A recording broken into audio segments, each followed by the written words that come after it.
안녕하세요. 정문일진 황철종 대표입니다. 이번에 한샘 보도록 할게요. 대표님, 한샘 같이 공부해보고 싶습니다. 이렇게 말씀하셨죠. 지금 황 대표가 얘기 드리는 것은 종목을 추천하거나 그런 건 아니니까 참고사항으로만 들어주시기 바랍니다. 한샘 보겠습니다. 우리가 주가 분석을 할 땐 늘 황 대표가 얘기하지만 재무제표를 기반으로 해서 이 회사가 얼마나 튼튼한지를 보고 향후 주가 전망을 생각해 보는 것. 거기에는 이제 당연히 실적이라는 부분이 굉장히 중요한 부분으로 나타날 것 같고요. 그 회사가 또 이제 또 그러니까 건강한 상태 정도를 볼 수 있는 거죠. 뭐 재산 상태를 또 분석해 보기도 하고 여러 가지 전반적으로 보는 것을 우리는 기본적 분석이라고 하죠. 거기에 따라서 향후 주가가 어떻게 될지를 생각해 보는 거. 이런 방법이 있을 것 같고요. 또 하나는 그동안의 차트를 통해서 가격의 변화를 세심히 보는 거죠. 그래서 어디에는 의미가 있는 가격대가 있었는지, 그리고 어떤 형태로 움직였는지, 매물은 어디서 많이 거래가 됐는지, 뭐 이런 것들을 보는 것이 어디서 또 거래량이 많이 터졌는지, 기타 등등 이런 걸 보는 것을 우리는 기술적 분석이라고 얘기를 해요. 그 다음에 세 번째는 시장에서 이 종목이 지금 나오는 이야기들, 이슈가 될 수 있는 부분들이죠. 그리고 뉴스가 될 만한 이야기, 그 다음에 테마를 형성해서 가는지. 근데 지금 한샘은 그런 면에서 보면 잠깐 보겠습니다. 한샘은 지금 뭐 이 종목에 관심 있는 분들은 다 보셨을 거예요. 뭐 황 대표도 계속 이런 걸 보면 뭐 서칭해 보면 그게 뜨잖아요. 적어도 뭐 이런 정도만 쳐주면 나오는데 여기를 보게 되면은 지금 11만 8,500원, 9,000원 왔다 갔다 하잖아요. 지금 보면 롯데그룹, 롯데그룹 여기 보시면 이제 롯데그룹 사모펀드 손잡고 한샘 인수 타진을 한다 이런 얘기가 나옵니다. 이런 것들이 이제 이슈가 되는 거죠. 시장에서 이야기하는 이슈가 되는 거고, 이게 정보라고 얘기할 수 있는 거고, 이제 미리 미공시되지 않고, 그러니까 세상에 알려지지 않은 상태에서 뒤에서 물밑 작업을 하다가 나중에 세상에 공표가 되면서 그때 주가가 움직이기도 하는데, 사실은 주가가 반영이 됐다가 공표가 됨과 동시에 그 재료 소멸에 의해서 또 떨어지기도 하죠. 반면에 그게 재료가 등장하면서 또 올라가기도 하고요. 그런 면에서 본다면 롯데그룹이 사모펀드 손잡고 한대 밀타지한다는 건 누구는 알고 있었을 거예요. 그죠? 하루 이틀 정도 얘기가 나온 게 아닐 거니까요. 계속 나오다가 이제 이게 기사화되면서 나오는데 주가 위치를 봤을 때는 지난번에 14만 9천 원까지 갔었잖아요. 그러다가 한번 떨어졌는데 쭉 볼게요. 한샘 부산서 메가세일 뭐 이런 얘기도 나오고 뭐 지금 쭉 나오죠. 한샘 지분 인수 관심 있다. 지금 주로 지금 나오는 이야기가 바로 롯데그룹에서 지금 이야기가 나오는 겁니다. 그죠? 여러분들은 이걸 보실 때는 향후 어떨 거라고 생각하십니까? 물론 이제 기사를 뭐 내용을 뜯어보고 뭐 해봐야 되겠지만은 우리가 항상 이슈가 돼서 그 자체가 단기적으로 시장에서 반영되는 걸 가지고 이제 소위 말해 단기 파동을 위해서 수익을 낼 것이냐 아니면 저런 부분들이 앞으로 지속력이 있어서 길게 들고 갈 것이냐 뭐 여러 가지 검토가 되겠죠. 자, 그런데 저는 이제 이런 거를 볼 때마다 항상 비견돼서 보는 게 이걸 봅니다. 먼저 보는 거 뭐냐면 어차피 기업이라고 하는 것은 기본이 튼튼해야 되겠죠. 어떤 내용이 나온다 하더라도 그 기본이 튼튼한 것을 인수한다 그러면 그 비싸게 주고 살 가능성이 되게 높잖아요. 그죠? 반면에 그 생각을 가지고 주가를 끌어내려서 싸게 인수할 수 있는 뭐 이런 부분도 있어요. 그러니까 주가를 우리가 예측하기는 어렵다고 얘기하는 부분들이 그런 거죠. 그래서 결국엔 귀결되는 게 주식을 볼 때 항상 나오는 게 대응의 관점으로 봐야 된다 이렇게 얘기하는 것들도 다 그런 일목상통한 그런 얘기가 아닐까 싶습니다. 자, 그러면 먼저 황 대표는 이거 먼저 볼게요. 재무 정보를 보는 이유는 그동안 한샘이라고 하는 기업이 얼마나 돈을 벌고 있었는지 보는 것이 가장 중요하지 않을까 싶어요. 그래서 작년에 그 다음에 여기를 보게 되면 다시 한번 지울게요. 이렇게 보게 되면 작년 3, 4분기 그죠? 4, 4분기죠. 5,500억 정도. 그 다음에 올해 1, 3분기 5,500억. 그 다음에 5,600억. 그 다음에 그 전망치를 봤을 때는 이제 다음 실적을 보게 되면 5,600을 하는데 이번에 표창 남길게요. 그러면 지금 요 부분만 보게 되면 최근 1년간의 흐름만 보게 되면 영업이익과 당기순이익도 상당히 높고 매출액 구조도 튼튼하게 잘 진행이 됩니다. 그죠? 최근 1년간의 주가 움직임을 보면 그다지 탄력받지 못하는 모습은 좀 보여요. 이렇게 그죠? 작년 코로나 때 46,000원 찍고 코로나 사태 때문에 웬만한 종목 다 찍고 그 다음에 반등이 시작됐잖아요. 그리고 나서 15만 원까지는 올라갔습니다. 이렇게 그러면 뭐 이 무거운 주식이 이 정도 갔다라고 하는 것은 나름대로 잘 간 거죠. 그리고 현재는 여기서 머물러 있다라는 것을 보게 되면 탄탄한 매출 구조나 영업을 갖고 있지만 성장하는 모습은 좀 덜 보이죠. 그죠?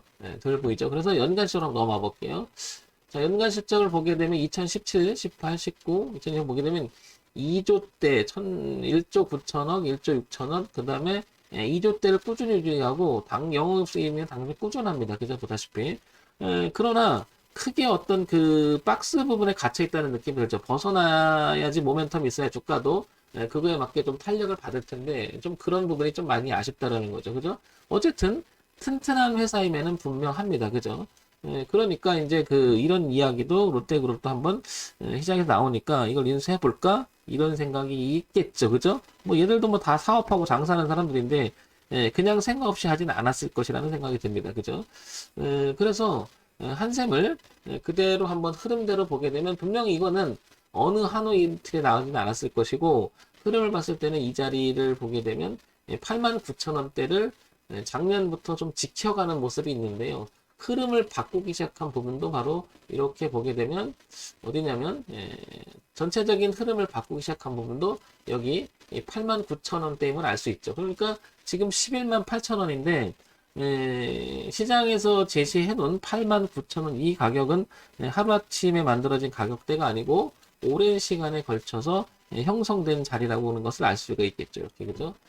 그래서 월봉에도 가보면 여기 이렇게 형성이 되어 있죠. 그리고 월봉의 대추세를 보게 되면 바뀌기 시작한 자리도 또한 그 자리가 될 겁니다. 그러면 작년 중순을 넘어가면서부터 보다시피 일봉에서도 표시를 해보면 요 기간이 넘어갈 때 주봉에서 7월달 그리고 여기도 한 7월 6월달 되죠.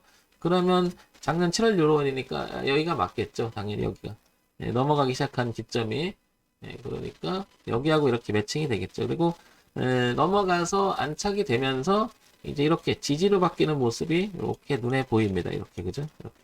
현격히 눈에 보입니다. 이렇게. 그래서 내려온다 하더라도 여기 89,000원이라고 하는 부분을 이탈하는지 여부는 매우 중요할 것으로 보입니다. 그죠? 그래서 우상향으로 가는 그림도 한 이런 형태의 그림을 그릴 수 있다. 이렇게 보여지고 저 밑에서 올라온 선이 뭐 이런 정도의 그림이 그려지면 되겠죠. 일봉상 이렇게 그죠? 그러면 여기가 매우 중요한 자리라는 걸 알 수가 있겠죠. 이렇게 89,000원이라고 하는 자리를 이렇게 기본적으로 아까 보면은 매출의 구조가 탄탄해요. 그죠? 기본적으로. 그러나 약간 정체해 있는 느낌이잖아요. 그죠? 여기 보시면, 다시 보면, 연간 실적이나 내용을 봤을 때는, 보시면 상당히 튼튼하죠. 근데 약간 정체돼 있다는 생각이 들죠. 연간 실적도 그렇고요. 그 다음에 분기 실적을 넘어오게 되면 분기 실적도 가만히 보면 약간 정체돼 있는 느낌이 들죠. 그죠? 그러니까, 요 안에 갇혀 있는 이유도, 주가가 갇혀 있는 이유도 그런 이유가 아닐까 싶은데 이제 재료가 하나 나왔어요. 그러면 지난번에 14만 9천원 갈 때도 이 자리를 가만히 보게 되면은 여기 2015년, 2016년 그리고 2017년 이어졌던 2018년이었던 지지와 저항의 교차점이었던 것도 이렇게 범위를 좀 넓혀보면 알 수가 있겠죠. 그러면 한샘이라는 이 회사의 주가는 15만 원 선하고 그죠? 여기 9만 원 세액이 갇혀 있다라는 생각이 듭니다. 그죠? 그러면 하회 이탈하지 말아야 될 것이 89,000원이라고 하는 것은 분명히 보이고요. 물론 이제 저 하회 이탈하게 되면은 매출 구조나 실적이 안 좋아질 수도 있다라는 얘기고 이번에 이슈가 되고 있는 인수전에 대해서도 그거 떨어진다 그러면 별로 좋은 가격이 아닐 수가 있다라는 거죠. 그러면 89,000원 지킬 확률이 대단히 높다고 생각이 되고 관건은 15만 원을 이제 넘어가 주느냐가 관건이 되겠죠. 이렇게 그죠? 이제 이렇게. 자, 그러면 황 대표의 생각은 어떠냐고 물으면 저는 89,000원 정도를 만약에 조금 내려와서 조정을 준다고 그러면 살 것 같아요. 그냥 89,000원이라고 하는 가격이 워낙 뚜렷합니다. 그 다음에 회사가 가지고 있는 기본적인 매출 구조가 튼튼해요. 그죠? 만약에 89,000원을 저렇게 형성된 자리인데 저게 무너진다면 무슨 일이 발생할 수도 있다라고 가정적으로 우리가 최종적인 생각을 해볼 수 있잖아요. 그러니까 89,000원이라고 하는 기준은 굉장히 뚜렷해서 저는 시도를 할 것 같아요. 저는 워낙 뚜렷한 가격대가 있을 때 대응의 관점으로 보는 입장이기 때문에 이 자리를 보고 할 것 같고요. 그 다음에 15만 원을 넘어가는지를 볼 것 같아요. 그죠? 그 다음에 좀 기다리고 있다가 만약에 15만 원 넘어가서 안착을 한다 하더라도 나쁘지 않을 것 같습니다. 그러면 이 인수한다는 얘기가 나오고 긍정적인 얘기가 나온다면 여기가 오랜 시간의 저항이었던 이 부분을 뭔가 개선을 해서 넘겠다는 의지가 굉장히 강해지는 거죠. 그러면 다음 단계인 여기 25만 원대까지 열리잖아요. 그죠? 그래서 급간을 1번, 그 다음에 6번, 그 다음에 이렇게 7번까지 이어지는 이 부분이 파동의 범위가 어느 정도 형성되는 걸 알 수가 있겠죠. 그죠? 이렇게. 그래서 기준이 뚜렷하기 때문에 저는 해볼 것 같습니다. 이건 뭐 개인적인 생각이죠. 다만 지금 가격을 잡는 건 좀 비싸니까 조금 더 내려왔을 때 황 대표가 이 얘기를 많이 하잖아요. 어떤 얘기를 많이 하냐면 얘가 이렇게 되면 이렇게 밀려준다면 이렇게 선이 생기잖아요. 그러면 저는 올라갔다가 내려왔다 파동을 쳤다 이런 형태가 돼서 여기서 지지하는 모습이 나오고 이렇게 틀어주면 여기서는 접근해 볼 것 같아요. 여기서는 이런 모양 갖추면 그리고 설령 이제 얘가 이렇게 가서 그냥 이렇게 간다 하더라도 쫓아가는 매매를 하게 되는 것은 잘못하면 언제 눌림을 주거나 물론 이게 갈 수 있게 날아갈 수 있겠지만 언제 눌림을 줄지 모르잖아요. 그러니까 올라갔다가 이렇게 해도 여기서 한번 해볼 것 같고요. 그 다음에 여기를 15만 원을 넘어가도 확인을 해도 되지 않을까 싶은 거죠. 그러니까 지금 상황에서는 이런 상태에서 눌림을 주든지 그죠?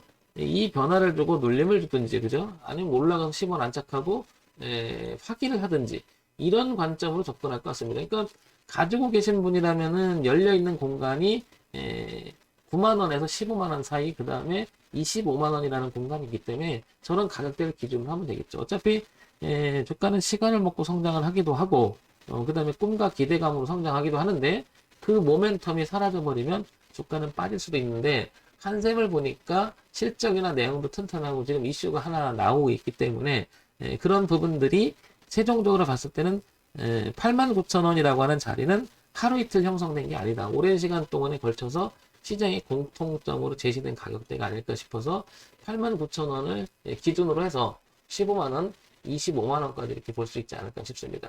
물론 이제 89,000원 이탈하게 되면 황 대표가 만약에 여기서 뭐 잡았다 그러는데 89,000원 이탈해서 이렇게 파동을 놓는다 그러면 저는 비중을 확 줄여버릴 것 같아요. 그죠? 그리고 제2에서는 여기 또 다시 한번 지지가 이렇게 있잖아요. 5만원대. 그러면 거기 와서 지지하는 거 보고 다시 재차 시도해 볼 수 있는 그런 자리가 아닐까 싶은 거죠. 우리가 기본적 분석을 하는 이유도 바로 거기 있는 거죠. 차트만 볼 수 없는 이유도 거기 있는 거고요. 매칭을 시켜보는 거죠. 그 다음에 이슈라는 것이 존재했을 때 그것이 시장에서 얼마나 부각될 수 있는지, 긍정적인 효과가 있는지, 부정적인 효과가 있는지는 아무도 모르나 그 전에 어떤 이야기가 충분히 논의된 다음에 시장에서 흘러나왔을 가능성이 높잖아요. 그런데 나쁜 모습은 아닌 거죠. 그죠? 그래서 모멘텀도 있고 그 다음에 실적이라는 부분 차트상에서도 89,000원이 뚜렷하게 나타나고 있기 때문에 저런 기준으로 보면 의미가 있지 않을까 싶습니다. 지극히 참고사항으로만 보시기 바랍니다. 종목을 추천하는 것을 아님을 다시 한번 알려드립니다. 지극히 황 대표의 개인적인 생각을 얘기 드렸으니까 참고사항으로만 보시기 바랍니다. 정말 지금 황철중 대표였고요. 좋아요, 구독, 그리고 알림 기능 부탁드립니다.